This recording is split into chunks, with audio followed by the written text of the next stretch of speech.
Hello, board gamers of the world. Welcome to the Curious Box. Today we have one more interview with a great game designer. Eric B. Vogel. He is behind games such as the Dresden Files cooperative card game, Zeppelin Attack, Don't Turn Your Back, and so many others, and some others to come. So stay tuned because this interview is about to begin.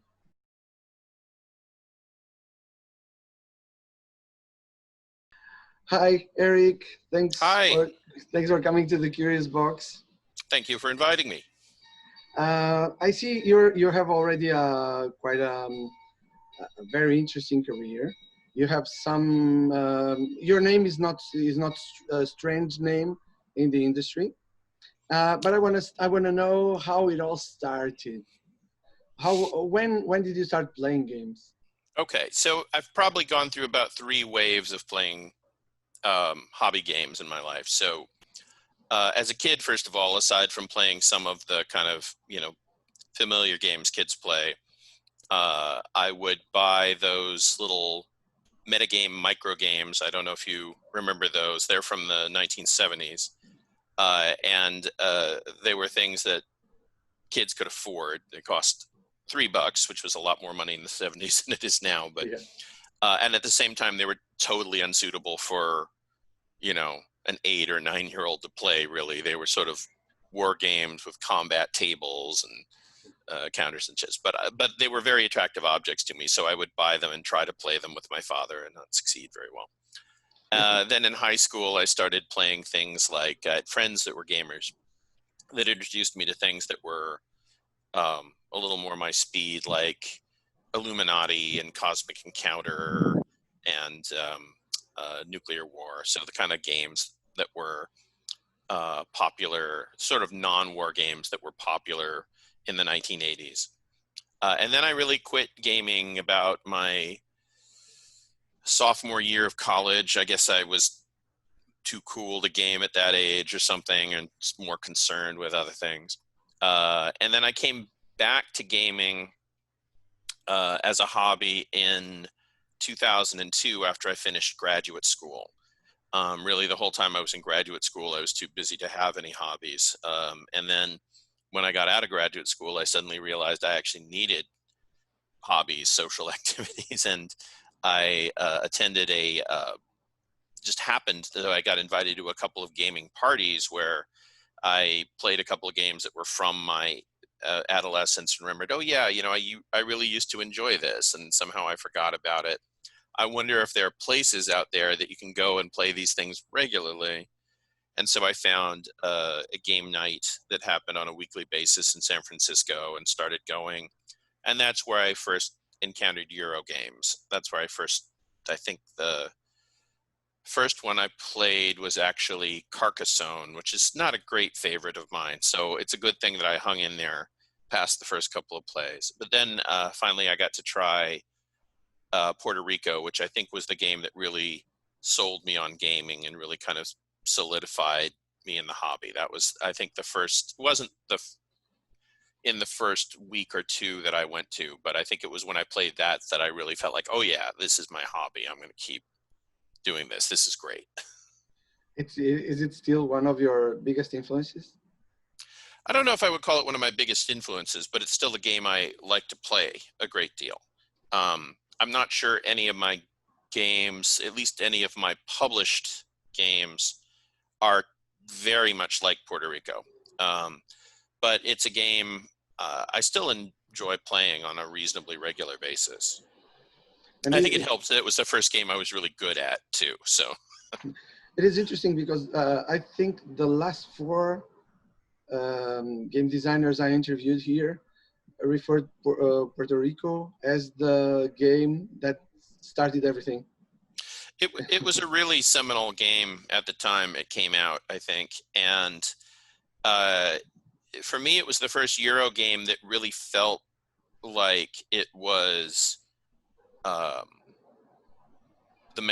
it had a really strong theme mechanic relationship. It really felt like you were doing what was supposed to be happening in the game. It didn't feel like the theme was just kind of pasted on an abstract mechanic. So What did you study? in graduate school, Yep. I studied psychology. I'm a clinical psychologist now. I don't practice as a therapist anymore. I work full time as a professor. Full time as a professor in college or In a doctoral program. So I teach doctoral students. okay. So and you published also psychotherapeutic game, right? Right. That was actually the first thing that I published. First game I published. So even before I got back into gaming as a hobby, I had spent, I did a lot of therapy work with children, and it involves a lot of play therapy. That's one of the things you do. But most of play therapy is, sorry if I'm going to get a little technical here. It's mostly kind of psychodynamically oriented. It grows out of psychoanalytic traditions, and it's very free form in its kind of play. And I'm more of a cognitive therapist. The form of therapy I practice is much more structured, has a lot more specific content and intervention. So when I looked at the psychotherapy games that existed, things like the Talking, Feeling, Doing game, they were also much more sort of exploratory and free form. And I thought, I ought to be able to create a game that would teach cognitive therapy principles to kids. I thought that was a gap in the available interventions for that. And so that led me to create Land of Simon. And, let me say for those of you out there who don't know psychotherapeutic games, don't rush off to the stores to try to buy one. They're not something you would play for fun. They're not something, they're as games, they're not super exciting. They're enjoyable by the standards of time and psychotherapy for a kid. They're a way of delivering the psychotherapy content that feels kid friendly. But they're in terms of game mechanics, things like that, strategy, they're very simple games typically with the psychotherapeutic content put on them. These days, as you know, I'm a teacher, a board games teacher in elementary schools. We use games to get different reactions and to get different responses from kids, and to get them learning different things from different games. Mm-hmm. Do you think there is more than the fun factor to a game? Well, I think games can be used for things besides fun. I see things written here and there about, do board games, do they have cognitive benefits, this or that. None of that is really very well established to the best of my knowledge. People talk as if there are studies that show that, clearly that board games are somehow good for your brain or prevent dementia or things like that, or enhance children's development. That's not so clear cut. So I think games that are created for that purpose, games that are created as a delivery vehicle for some kind of educational content or other kind of beneficial content, certainly can work well. Anything that human beings do very readily, and of course we've played board games since at least the earliest civilizations. We know there were board games in Sumeria and Old Kingdom Egypt, etc. So it's kind of a fundamental human behavior. Anything like that potentially makes a good vehicle for delivery of some kind of content, psychoeducational content, or just educational content. But I think to just look at regular board games and assume they're going to be beneficial for children beyond that, they may not. From my position as a scientist, I kind of want to see evidence that that's the case. I think certainly board games can be useful for kids in terms of building socialization. Children, as they go through different developmental stages, one of those stages involves doing things by the rules. They start working on that concept. and they become immediately very vigilant for whether other kids are obeying the rules and somewhat less vigilant for whether they themselves are obeying the rules. But I think this is something you may have noticed in game nights yourself, is game nights actually, I mean, it's less so now than it was in the early days of the hobby, but traditionally they do attract a reasonably high number of people who seem to have some social skills issues in their lives. You know, that's kind of the stereotype of the gamer in some ways, is somebody who has some social skills issues. And I think the reason for that is that board games are a structured social interaction. And so people who maybe feel a little challenged in that way by some of the ambiguities of social interaction, you know, go to a board game and say, well, as long as I'm playing the game by the rules, then I'm sort of behaving socially appropriately in that way. So it feels very safe to me in that way. And of course, that's not always the case. You can be playing the board game by the rules and still not be obeying the rules of social interaction and politeness and human decency and reciprocity and all of that. But I do think because it's a safer interaction sometimes for those folks as adults, it gives them a chance to kind of get some more social interaction and begin to develop some of those skills. And I think I see no reason that that can't start in childhood too. It can't play the same kind of role in childhood. Did that answer your question? Yes, perfectly. And I totally agree with you. How do you go from psychology to create board games? I mean, I know you do both things, but... Right. Well, so in 2004, it was when Land of Simon was published. I had created it in 2002. We were finished creating it in 2002. 2004 is when it hit the market. And so I had already been back into the hobby of board gaming for a couple of years then. So in some ways to me, it seemed like kind of a natural pairing, like, well, I've made this psychotherapy game. I should make just a game, a hobby game, a for fun game. The other piece is that for me, I've gone through a bunch of different hobbies and waves over the course of my life. And for almost all of them, at a certain point, I want to try my hand at being a creator and not just a consumer, you know, whether that's music or film or poetry or whatever. I want to see if I can make it. I think for me, if I don't start doing that, it starts to get boring for me. Sometimes it gets boring anyway, and I just, you know, I end up giving up on that hobby for whatever reason. But gaming is a little different. It certainly lasted longer for me, I think, than most of the others. But definitely, I think that's just a kind of a core motivation I have. Ultimately, I don't want to be just an audience member. You know, I want to be one of the people creating the content. That's where it's at for me in terms of my interest. And it makes a nice kind of balance with my psychology life, because gaming and game design, they have psychological components, but they're not primarily psychological. Their main properties are more kind of, I don't know what you'd say, more like engineering in a way.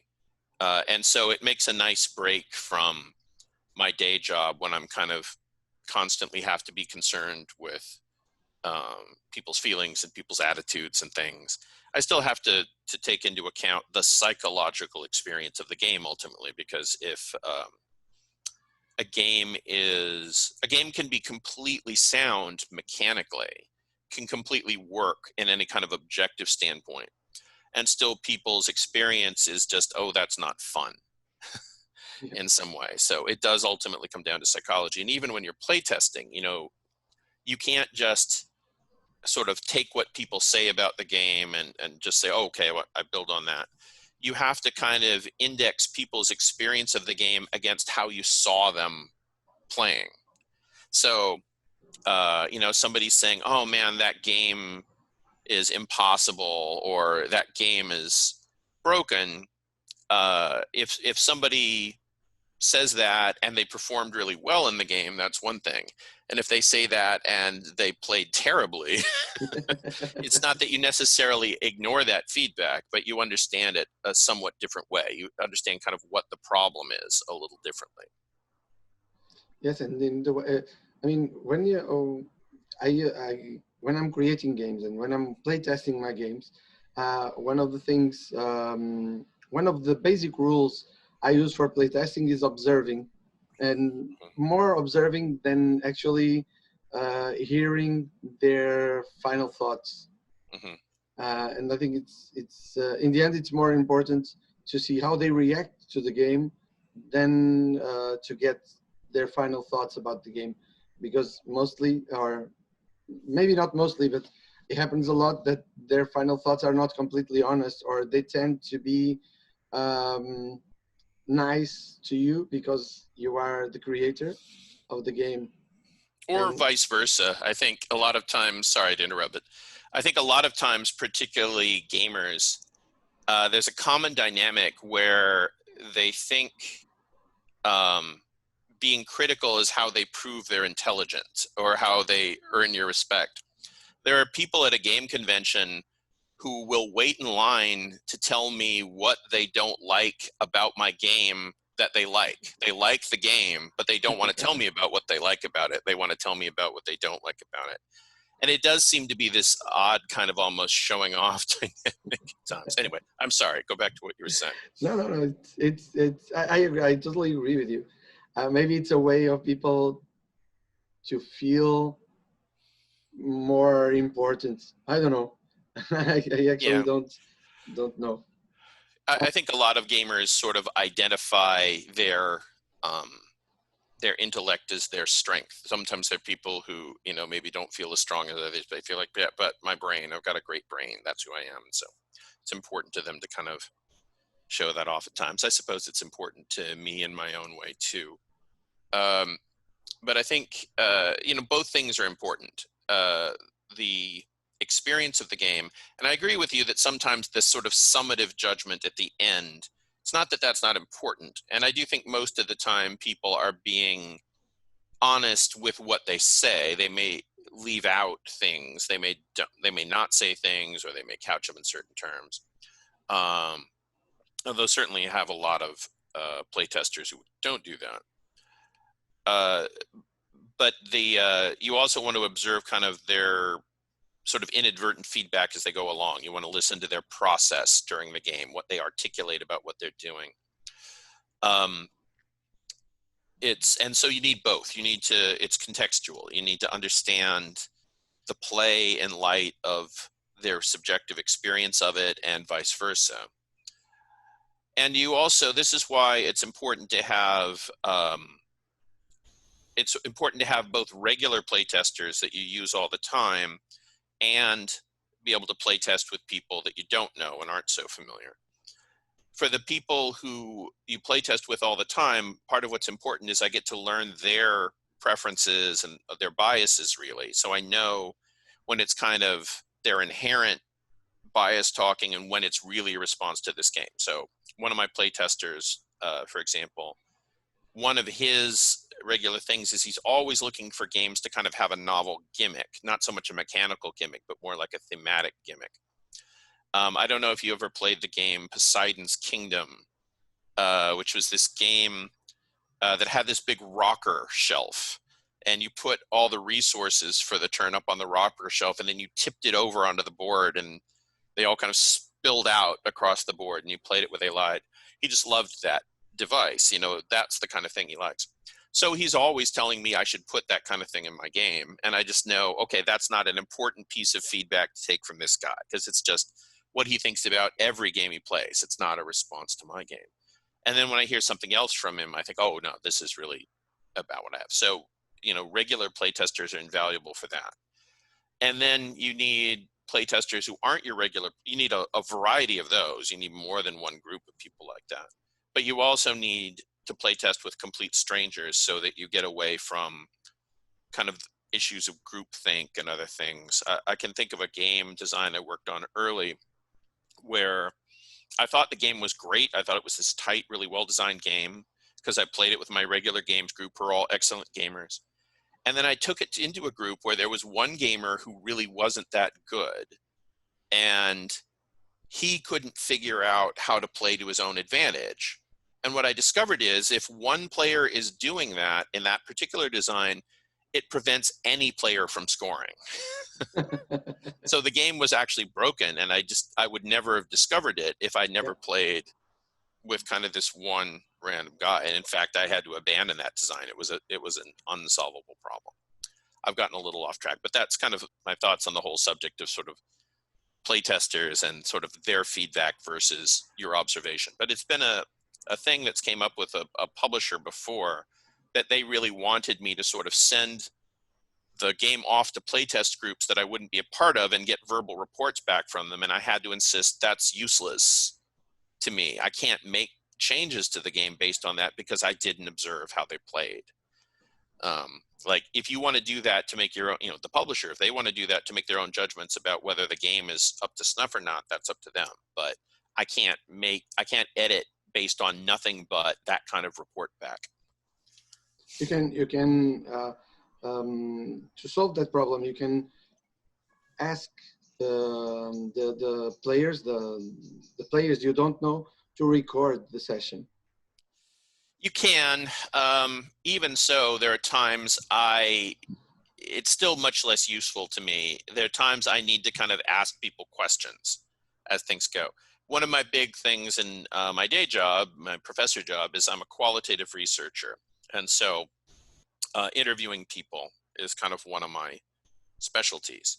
So if you don't ask people kind of clarifying, you don't want to be trying to talk people out of their feedback or just feeding them strategic information, at least not much of the time. But if you can't kind of come in with those key questions at key moments, you'll see the behavior, but you won't be able to figure out what it means. Mm-hmm. You won't be able to figure out why this guy's playing in a certain way that seems terrible. And I would just want to hear him, like, why is he doing that? I want to hear his thought about that, because I may not figure out how to fix the problem if I don't know kind of like what's pulling for him to play that way. Tell me a bit about the experience of creating your first board game. Which ones were your main difficulties mostly? So I designed a lot of board games that were terrible before I ever designed one that was good. And those are all lost to the mist of time. I can't really tell you much about them, except I remember one of them was so bad that one of the people I play tested with refused to play test anything of mine for years. And now he actually loves my stuff, but he just didn't have any faith that I could make a decent game. But you just kind of have to learn through that trial and error process. And so the first game I designed that was ultimately published, just for that particular design, I had a kind of a flash of insight of sort of mathematical relationships in a network that was in that game. I just realized, there's a network with nodes, and sort of the victory point value of each node should be equal to the number of connections it has within the network. That kind of came together. And that's the insight that essentially made that game work. That was the game that eventually got published as Cambria, which was essentially my first publication. We'll talk about that. But part of what that did is it helped me get the idea of the kind of idea you need to have to make a game work. I then, having done that particular insight was mostly only relevant to that design. It's maybe played into other kinds of designs later, but what was important was not the specifics of that insight, but it gave me the idea of the kind of idea that underlies game designers' thinking. How you come up with new mechanics and how you kind of know when you've got a good one or you've got one that's worth building a game around. Later, when I was designing another game of mine called Armorica, I had a similar insight that's probably one lots of card game designers have that just hadn't occurred to me before. I suddenly realized, like, it was a game where cards have different assets on them. You can have a card would let you have more card reach, or it lets you score more points, or various things. I realized, oh, there must be an economy underlying this. You must create this kind of formula for the equivalent value of each thing that goes on a card. And that's how you start out with your idea of whether a card is balanced, whether a card is too good or too poor. And I'm sure, not the first person to think of that idea by any means, but it was a new idea to me. And suddenly it made sense how you put games together. Up to that point, I just sort of assumed, I guess you just you kind of sketch out all these cards, and then you just play test them a million times to see if they're balanced. But that really doesn't work. You have to have some, if you create that system, and then when you're play testing, you're not play testing whether individual cards are too good or too poor. You're testing whether each equivalency you've established in the system is right.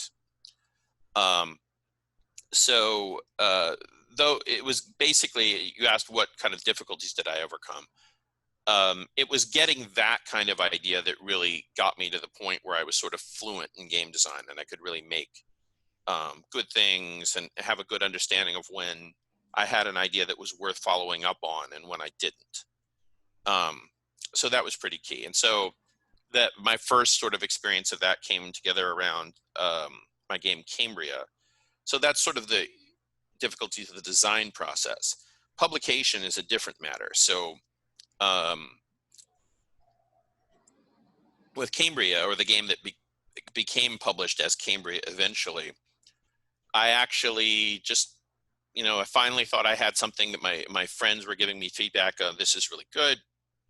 I submitted it to a publisher. That publisher liked it and put it under contract, and then let it sit under contract for 3 years and never published it. So that was sort of a disappointing early experience. So that happened around 2006. Around 2008, I was still fiddling with that design and some other designs, but was thinking, why am I really doing this? I don't have any way to put these out in the world. This is, before Kickstarters. It may have been around, but it wasn't established as a thing for board games. I'm not sure exactly when Kickstarter came on the scene. But there used to be, you may remember back in the early 2000s, there was kind of a genre of games that I don't think really are around much anymore, where people would sort of desktop publish games in tiny editions. You would see them printed in white boxes and things like that. So probably the best known example of one of those, I think, is Toyana Satsu, which was eventually became released as Inca Roads in a professional edition. But I looked at those and I thought, that might be doable. Like, I wouldn't have to spend a lot of money to do that. And I had changed Cambria to the point where it had a very small set of components that I thought would be easy to sort of desktop publish. And so I just started doing that. I think I made like 80 copies altogether. And I just sold them on consignment in game stores here and there. I didn't have a distributor or anything. And 80 doesn't sound like a lot, but it's a lot when you make them all by hand. That's a lot of crafting. So I did 2 games like that. And the second one, Hibernia, actually got a surprising amount of press. First of all, Games Magazine, which used to do kind of capsule board game reviews, but I don't think they do anymore since John McCallion retired. But somehow John McCallion got a copy of Hibernia. I really have no idea how. And he published a nice write-up of it in Games Magazine in full color and everything. It was like, oh, wow, that's awesome. And then Bruno Faiduti, I'd sent him a review copy back when he used to run his Ideal Games library back in the 2000s, which was an important game website back then. And he did a very nice write-up of Hibernia too. So between those two, it catapulted me from regional obscurity to international obscurity, which was nice. And then I thought, well, maybe I can up my game a little bit. I was still thinking about how do I design a game that has so few materials that it's feasible for me to kind of do myself. And so I actually got a game manufactured, a card game that was just a single deck card game. That was called Armorica. And again, Kickstarter wasn't around yet. This was 2010. I just found a manufacturer in India who was willing to do an edition of 1,000 copies at a reasonably low rate. And I thought, well, I can just manage a price point that will be sellable for this if I do this. And some things went wrong. It wasn't a perfect edition of that game in some ways, but still it was my kind of leap into something like real manufacturing and having the game in real quantities. I also got a distributor for that one. Not a distributor like Alliance, but this company called Impressions that essentially represents very small publishers to distributors, like a middleman. But so that was very helpful. That game kind of got out in the world. And then the press on Hibernia plus Armorica, all of that brought me to the attention of a real publisher that was called Sandstorm. And so Sandstorm did professional editions of Hibernia and Cambria. So if you've seen those floating around out there, it's almost certainly those editions. And so that's kind of how I came to be published ultimately. Sort of that early, very small scale self-publishing, in my mind, was always the goal was to get things to a real publisher. Or actually, initially my thought was, I'll just do this and get this out of my system and be done with board game design because it's not going anywhere. And then it got me those contracts. And I thought, oh, well, this is sort of a path. Like you put out a tiny edition of something yourself. It doesn't use up so much of the market that a publisher doesn't want to touch you. And then hopefully if it's successful enough, a publisher picks it up. How, when did you finally pitch? You created something that you decided to pitch to a publisher. Well, so this is the funny thing. I didn't pitch Cambria and Hibernia to the publisher. My friend Chris, who was one of the proprietors of my friendly local game store, Endgame, which is sadly closed now. Chris is still a good friend of mine. Well, actually, it was two Chris's who worked there, Chris Hanrahan and Chris Ruggiero. Chris Hanrahan had contacts with this publisher. He consulted with them and about industry stuff, and he said, hey, there's this guy I know who has a couple of designs. They've gotten some press. You should take a look at them. And then Chris Ruggiero actually took my games there and demoed them for these guys. So I think the lesson there as a game designer is treasure your friendly local game store. Like cultivate those relationships. I don't think most game stores are going to actually go like pitch and demo your game for you, but in all kinds of ways, for getting play testers, for getting advice about how to do things, it's really incredibly valuable. So, so in this case, the publisher came to you, right? They did, which works out best. I don't think I'm actually fabulous at pitching games to publishers for whatever reason. Well, it's a little hard to tell, but that's not how I've gotten most of my successes over the years. In some ways, like when you publish something in a small edition, that sort of handles the pitch for you. Like somebody sees it, they already see some demonstrations that they like it. Pitches to publishers tend to happen under such unfavorable circumstances that I don't think, you know, in some ways it doesn't matter whether you're good at pitching them or not a lot of the time. You don't really get a great chance at it.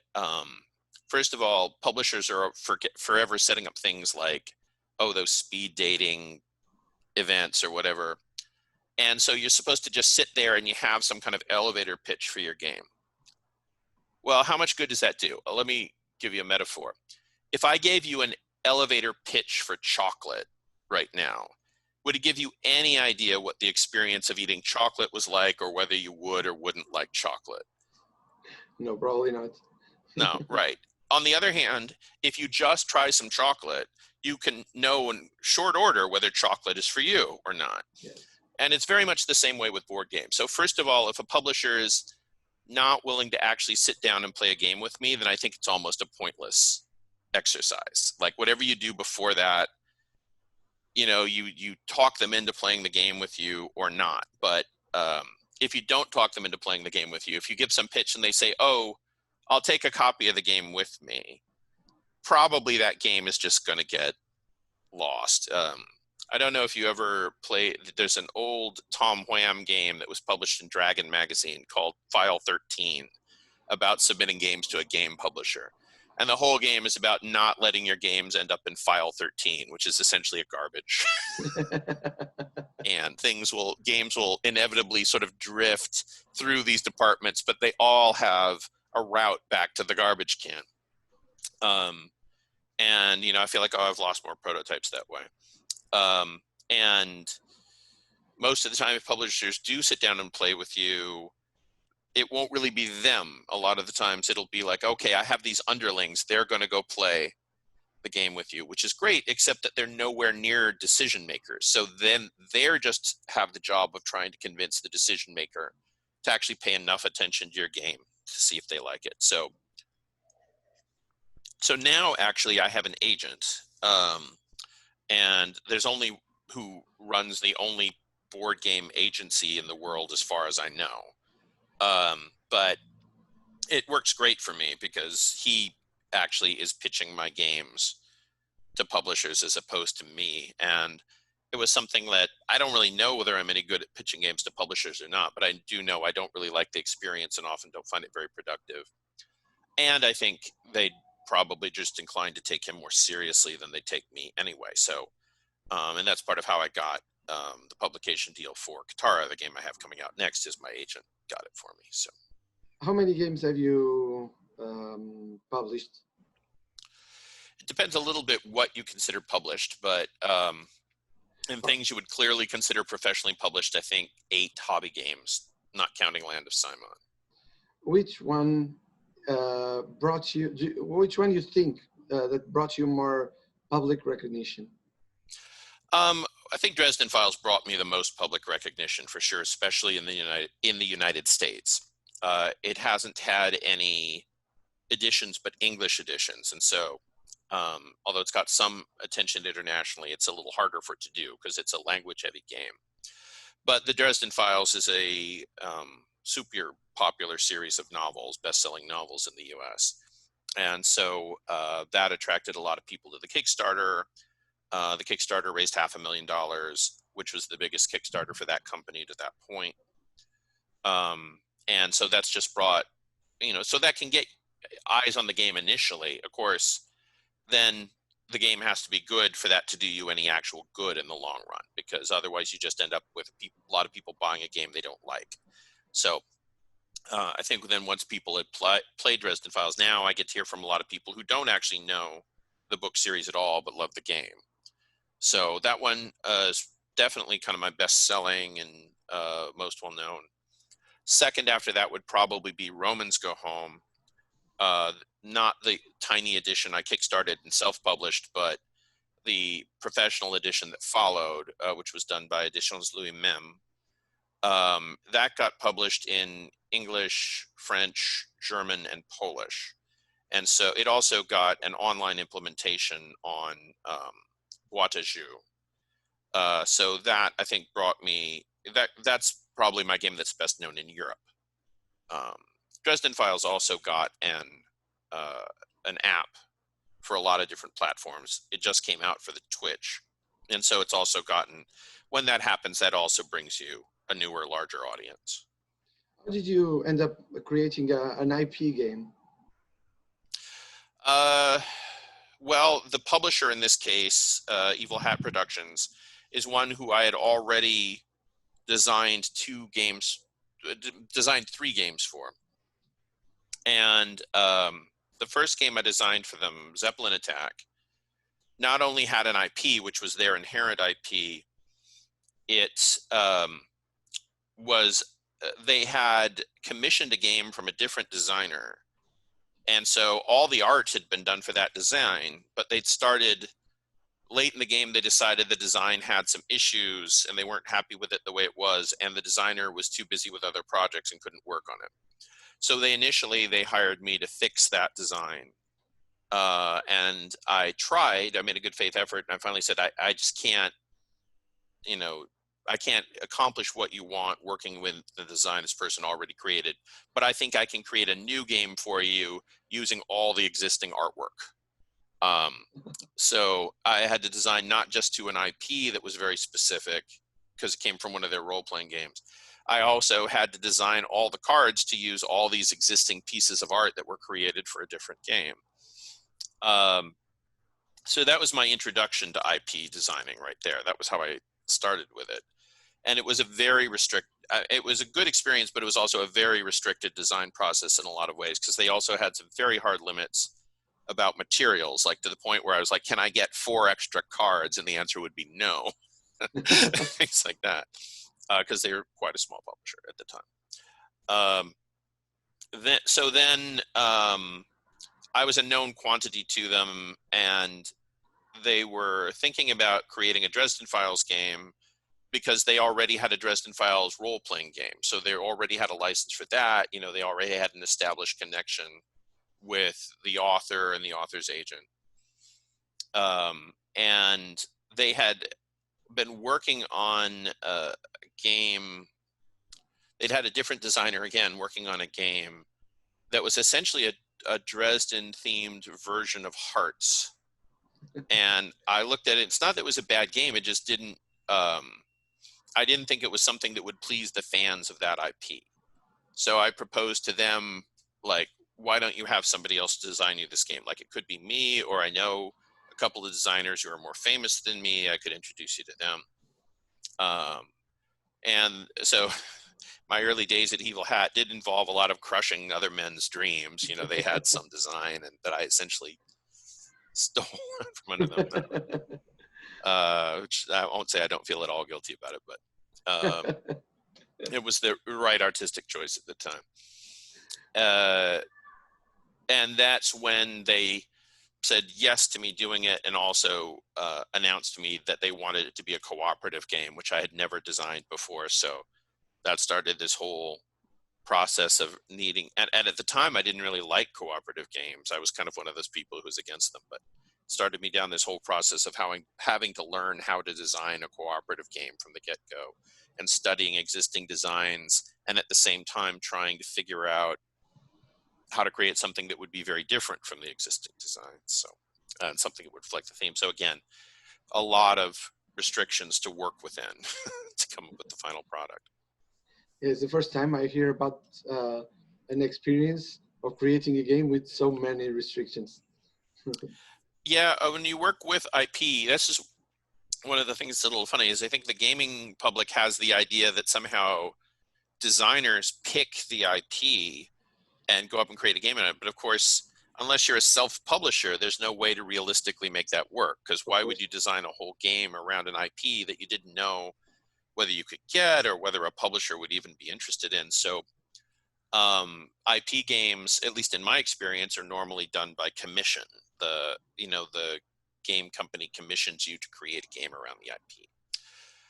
And that has a whole host of challenges involved with it.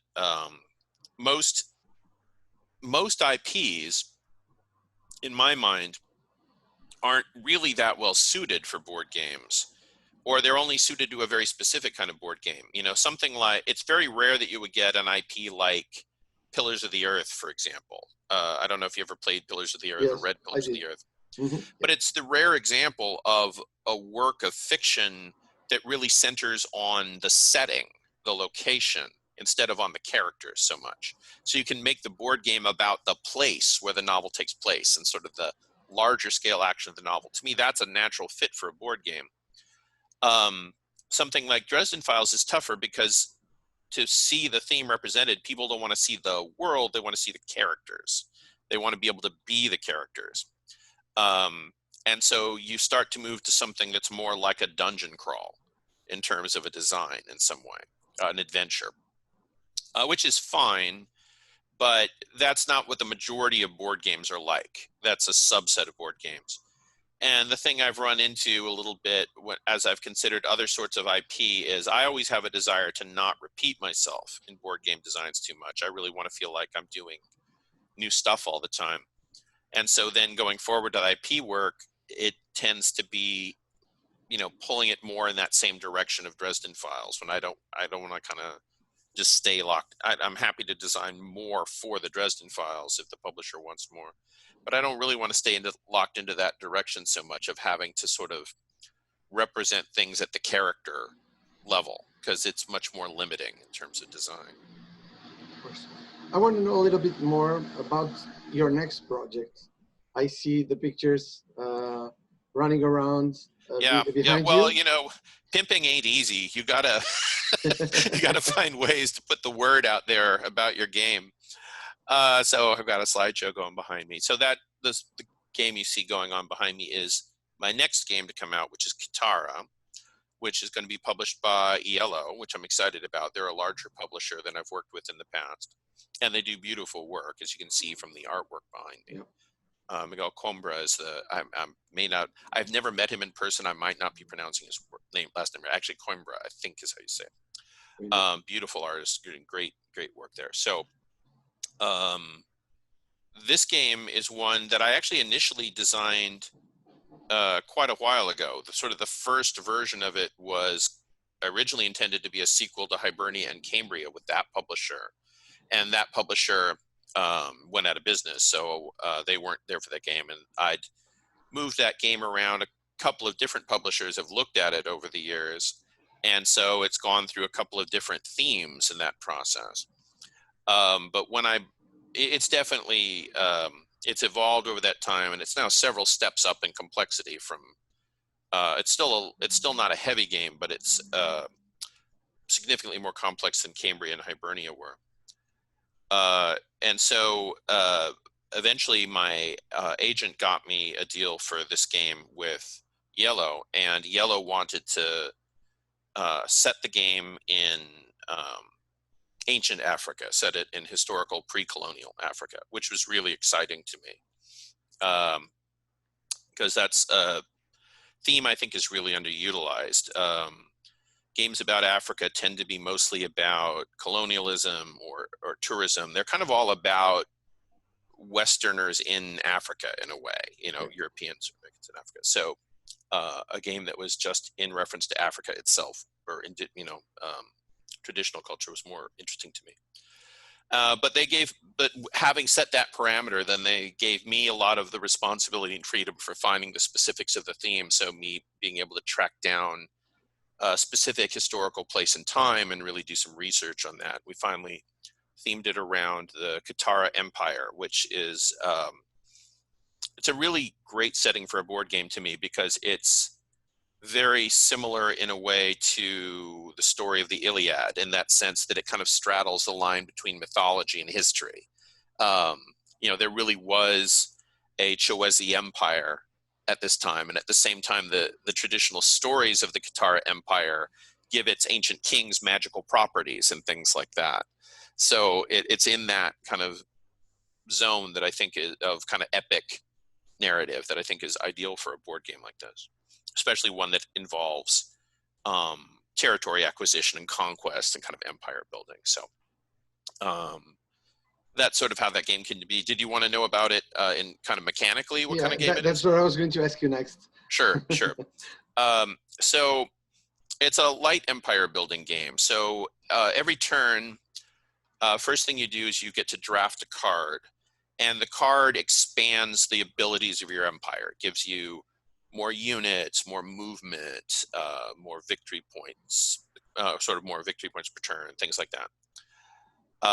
And then you go, having drafted your card, you then expand your pieces on the board. So you actually have three kinds of units in this game. If you see the pictures of the meeples back there, you'll see them. There are these kind of regular kind of warrior infantry units. There are the cheetah centaur units, which is not really a traditional African creature. It's something the artist made up, but they're very engaging. They're very cool.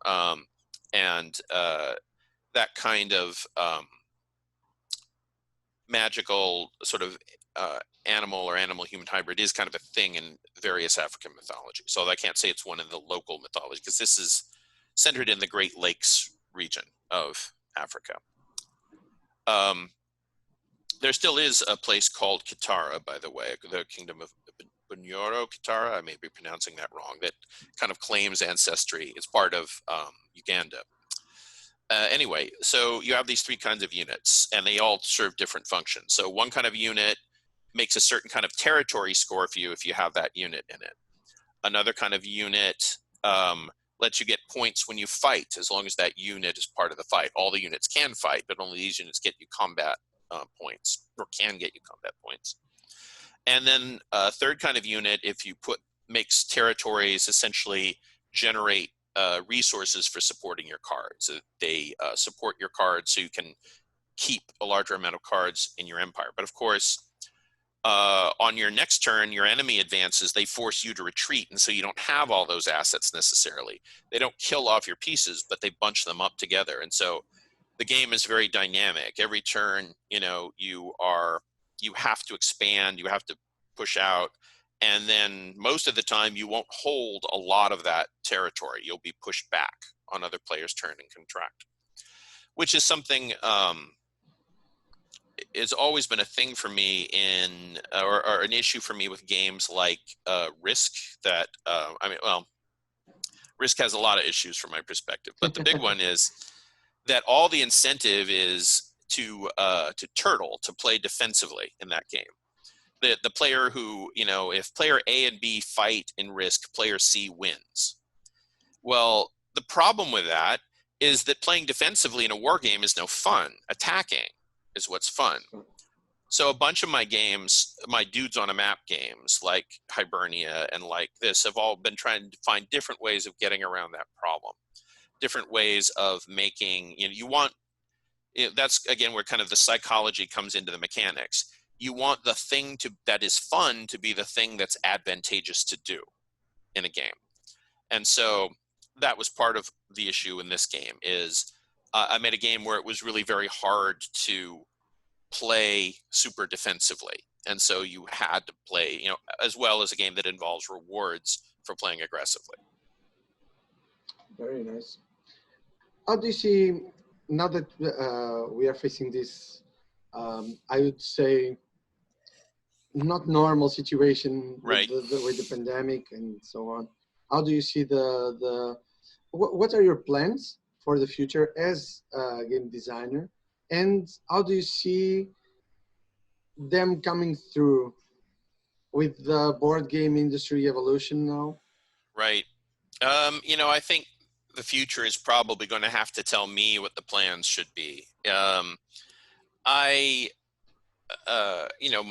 fondest hope is that this situation, although it was a long one and difficult for us all, will simply end at a certain point. That, at least as far as coronavirus goes, that we'll have vaccines and we can go back to kind of going to games and going to board game conventions, and that I hope a lot of the kind of traditional culture of the board game world survives this, that we don't lose too many game stores or other institutions, because I think they're really vital for keeping the hobby alive.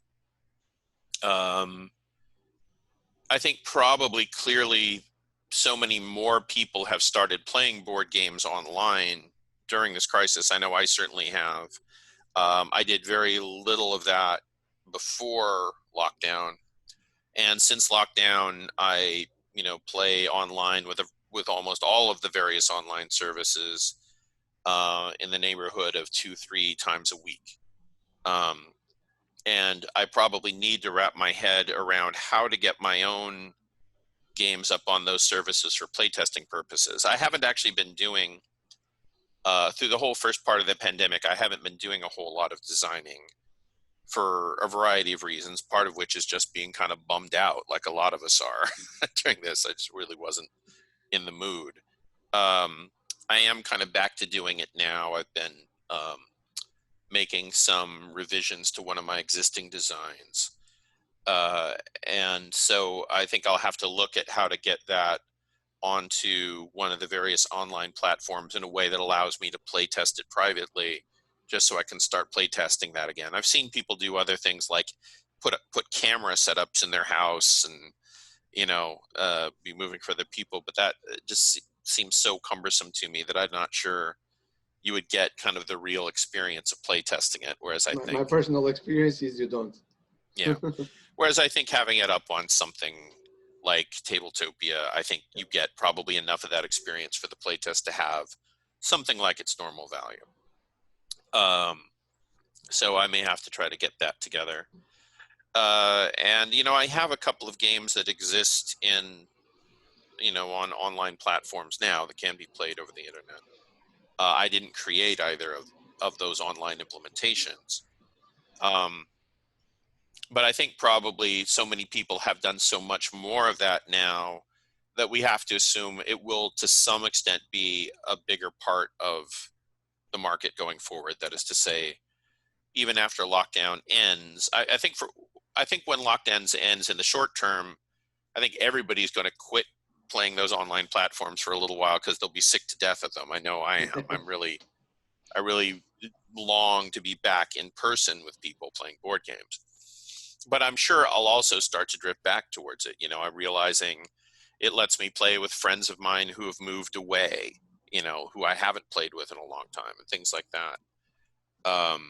So my guess is won't be at the same presence in my life that it is right now, but it'll stick around. So it is something I think the market will probably have to hold on to. I'm reasonably convinced that you know, smaller board game nights, certainly in people's houses, I think we'll be back to those. I don't know. Certainly by the time there's a vaccine, I think those will be back. And probably game nights in cafes, um, stores. I think once sort of everybody's vaccinated, those will come back.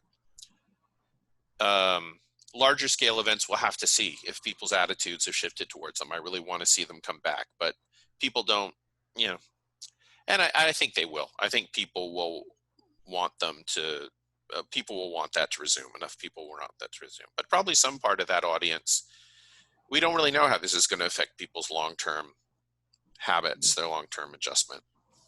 I'm always struck by how normal this existence seems to me now. That's the really kind of frightening thing, is not how strange it seems, which is natural.